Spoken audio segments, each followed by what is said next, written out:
се случува впрочем резултат како можеби поданички менталитет значи создаден со векови што веќе се угнетува македонецот 5 века, знаете дека сме биле под турско робство. Дали тоа можеби влие некако?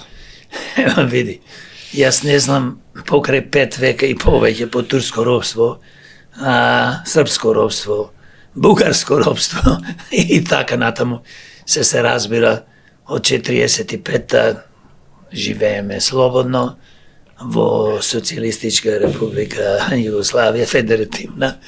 Ние денес наводно живееме слободно, али не живееме слободно. Ние секогаш сме под робство. Не сме уште навикнати. 5 века, тоа се 6-7 и пред тоа не знам како живееле луѓето. Значи, за жал. Прво најважно образованието. Образованието број 1.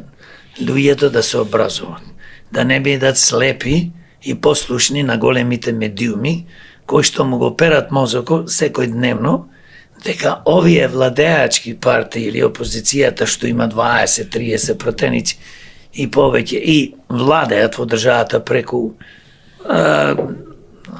општините, преку општините и централна власт се разбира владата кој ја составува, дека тие се секојаш на власт. Овие 3 политички структури, значи СДС, ДПМН, ДУИ, и гледаш со нив собираат негде таму 50-60 коалициони полтронски партии.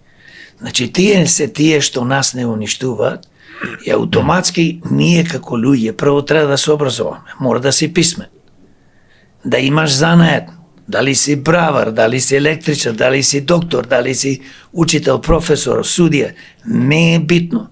Треба да се образуваш не само по диплома, не само да бидиш доктор на науки, да се образуваш овде во главата, во тиквата што викам, за да размислиш зошто ова ни се случува, зошто имаме поданички, поточно робовски менталитет и зошто дозволуваме 35 години во слободна држава, која билам слободна символички, не е слободна, почнувајќи од државата и институциите окупирани од политички криминалци, ние треба да се освестиме и да кажеме вака. Сакаме да имаме врвна економија, врвно здравство, врвно образование, инфраструктура и животна средина, сакаме да имаме високи пензии, сакаме да водиме грижа за болни, стари, изнемоштени луѓе, луѓе со посебни потреби, деца и возрастни и така натаму. И бидејќи тоа сакаме да земиме еден пример. Пример ќе земиме од Данска, Финска, Норвешка, од држави што се напредни. Добри примери. Не, сигурно. Ќе земиме пример. Јапонија не е бито која држава во светот. И ќе кажеме ние вака сакаме. Ако сметаме дека во Америка има најдобра економија, сакаме да ја копираме економијата на Америка и на Швајцарија, пример се зборува. И ќе работиме на тоа. Значи во секое поле треба да размислуваме да бидеме во најдобрите. Бидејќи кога сакаш да бидеш светски првак во спорт, можда нема да станеш светски првак, ама ќе бидеш 3, 5, 10. Подобро 10 и 15 во светот да бидеш, него само да бидеш некој си локален мангуп или првак на Македонец. Значи целта треба да ја поставиме и можеме, имаме супер интелигентни луѓе во Македонија. Државата наша Македонија, Република Македонија, ја гледате како локален мангуп во моментов? Ја гледам како криминална држава, составена, ја водат тешки политички криминалци бараби. После тоа што го кажавте, дали можеби имате некакво решение за македонецот? Дали има некаква надеж да се издигне како феникс, како птицата феникс што велат од пепелот? Па како немам надеж, ако немам надеж, јас сум македонец, нема да се занимавам со политика, нема да ја формиравме партијата Демократи и нема да одам 7 години низ Македонија да се движам и да му кажам народот дека вака треба да се размислува.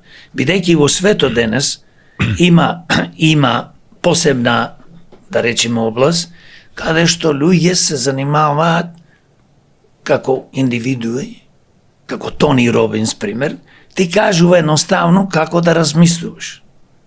Да веруваш во успех, да веруваш во напредок, да веруваш да живееш убав живот. Значи ти ако не веруваш и ако не се трудиш, ако не се бориш да постигнеш целта, борење не е само земи пушка пукај, борење да се образуваш, борење да се организираш, Борење е да се бориш против власта, пример сега, пример ќе кажам со кривичниот законник. Си го промени од 10 до 1 година беше за злосторнички здружување, што е малце, си го направи од 1 до 3, после 3 години застарува делото, милиардите и милионите што ги украде ги задржуваат. Не може. Значи ова е направено невидена плачка. Сега, ворете, тие се криминогени структури. Ние како граѓани треба да кажеме, пред 2 години излеговме на протест кога го промени законот. Имаме поддршка 0. 50-100 души не може да се обереш. И нас ни се смеят и вела, гледаш, демократи не може да соберат толку и толку луѓе. Што треба ние да излеземе со сила да ги береме луѓето или да ги подкупуваме со пари? Не сме тоа. Ние сакаме со разговор. Да се каже, видете, не може да донесите закон, тоа е борбата, тоа е она менталитето да се издигнеме на самите себе, да го намалите законот, напротив, ќе го зголемите. Од 10 минимум до доживотна. Значи, затвор, тоа животен затвор за тие што крадат милиони милиарди. Значи, зборувам за функционерите. Не некој точако го укради, или нешто друго. 20 кебапи. 20, 30, 50 кебапи го стави човеко за 150 кебапи во затвор. Менталитето се менува во секој поглед, но најважно што е, памет. Човек треба да размислува, да каже вака треба да биде. Сакам подобро здравство. Гледате што се случува во здравството. Но За те тоа сакам да подкрадење. вас запрашам. Дали може